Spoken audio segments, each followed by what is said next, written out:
Our first guest tonight is an Emmy and Golden Globe winning actress. You know her work in the critically acclaimed series, The Marvelous Mrs. Maisel. She stars in The Sign in Sidney Brustein's Window, which is playing at the BAM Harvey Theater in Brooklyn. Please welcome back to the show our friend, Rachel Brosnahan, everybody.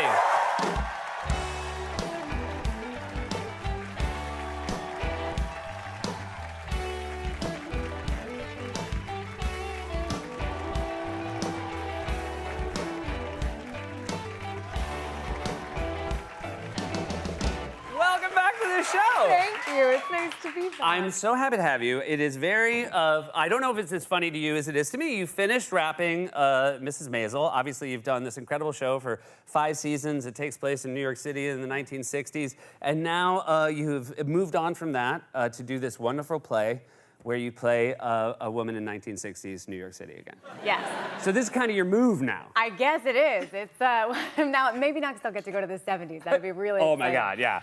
We would love to see you in the 70s. Thank you so much. Or the 90s. Oh, That's the 90s. vintage Yeah, now. yeah, yeah. Take me to the 90s. Don't tell me that the 90s is vintage. Isn't that That breaks my heart. Yeah. Yeah, no. I mean, what's interesting about this is I feel like, you know, obviously it's a coincidence. I feel like I'm searching for great parts and great writing and great scripts. But I feel like Iris, who I play in The Sign in Sidney Brustein's Window, would be one of the beatniks in the comedy club of one of Midge's shows. Yes. They're pretty different gals. Exactly. It turns out there were a lot of different kinds of people in New York City in the 60s. Turns out not all women were the same. Not all women were the Yeah. same. Despite men's best efforts in the 60s. Exactly right. Yeah, they managed to have a breadth of experiences. So this is the same playwright who wrote Raisin in the Sun, Yeah. and this is her final play, and it's lesser known. Yeah. Is it cool to sort of bring back a very famous playwright, sort of, you know, I wouldn't say secondary work, but certainly lesser known work? Is it cool to bring it out to an audience that hasn't seen it? Yeah, it's been really, really special. Lorraine Hansberry was such a gifted writer. So many people know her work from A Raisin in the Sun, but this is a really different play about a really different group of people, and it's a piece that is so much lesser known. It's been really, really special to get to bring it to life with this cast. Our director, Annie Kaufman, did the play back in 2016 in Chicago, and it's just been the best. It's been so awesome to hear from so many people who were familiar with her work from Raisin, about how this play has moved them, and also people who didn't know her work at all, and this being their first introduction to the force that was Lorraine Hansberry. You mentioned the cast. Your co-star, Oscar Isaacs, one of our favorites here as well. Oscar Isaac, excuse me. And how is it working with him? Were you familiar with his work? Yeah, yes. No, Oscar's the best. We've had so much fun. I was familiar with quite a bit of his work, but I did bust myself the other day. He was messing around doing a British accent during rehearsals, and I was like, "Oh, your British accent's pretty good. Where did you learn that?" And he was like, I just did it in Moon Knight. I was like, wow, which I have definitely seen and enjoyed very much.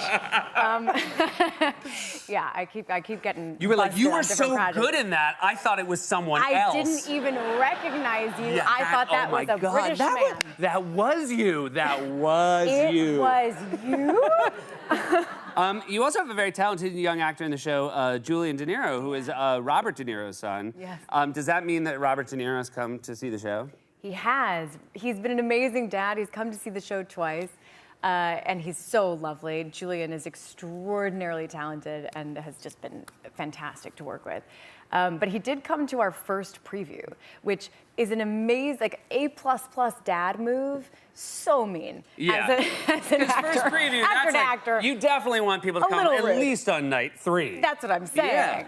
Yeah. But he was very, very lovely. When did were you doing school plays when you were young? Is that how you got started? Yeah, I did. I did some kindergarten tree work. Oh, that look was, at you. That was highly excellent. Hear about if I do say so myself. Yeah, I started, doing diddling around in I have a. Let me just go backwards now. That's like a stage term. Doing to diddle is to sort of, Thank you so much. In elementary school, and junior high, and high school, my high school had this really cool program called Stunts, where the students put on their own show and kind of rewrite the words to well-known music and songs. And And as you can expect, it's So there's no sort of no overseeing. there's not adult? a lot of adult oversight. Okay, gotcha. Yeah, That's so exciting. So it's a storm. Yeah. But also kind of amazing and Yeah, of inspiring. course. I had maybe my most traumatizing audition ever, auditioning for stunts when I was a freshman in high school. You know, I don't know about. Can you sing? No. You can't sing. Not I at cannot. all. Not at even all. a little no. bit. Not. I would say not. Based on the feedback I received. Not at all. Yeah. Okay, It was. great. It wasn't like go get lessons. It was like don't do that. From one singular person. No, or it was like a multiple group. I sources? got a lot of. I had a weird It was thing an happen, which is intervention? my entire so when I was growing up, my brother and my parents would say stop singing. Oh. And then I met my wife, and she would say stop singing. Oh, boy. And now my kids are telling me to stop singing, and I'm like, what a coincidence that not one of you has an ear for talent. That's exactly right. I want to see you in the next Broadway musical. Oh my God, that's It's your great. turn. Come on opening night, because it's gonna close. Do it, pull a De Niro. Come early and leave early. It's a deal. So what about you? You're not a singer either? I feel like I'm the kind of singer who can fool you to an extent. Okay, You know, I've yeah. taken some voice lessons. Yeah. I can get away with it, and then I better get cut off or leave the room. But it I had done a little audition for some of my peers, and then got a call back, which was very exciting. And they handed me this sheet music for this slightly lesser known musical at the time called Wicked. And the song was Defying Gravity. And they Yeah. were like, here you go. And Yeah. I was like, oh boy. And went up and did an absolutely horrifying rendition of Defying Gravity, where I missed my entrance about 5 different times.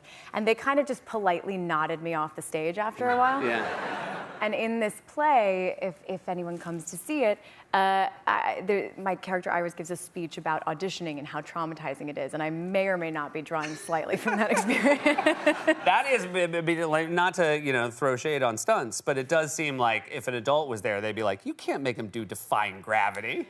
I'd like to hope Yeah. that they would have saved me from that trauma. Yeah, well, look, obviously, that trauma aside, it's all worked out really well. Congratulations on the show, and thank you so much for being here. It was always so lovely to see you. You guys, that's Rachel Brosnahan. The Sign in Sidney Brustein's Window is playing at the Van Harvey Theater in Brooklyn. We'll be right back with Matthew Reese.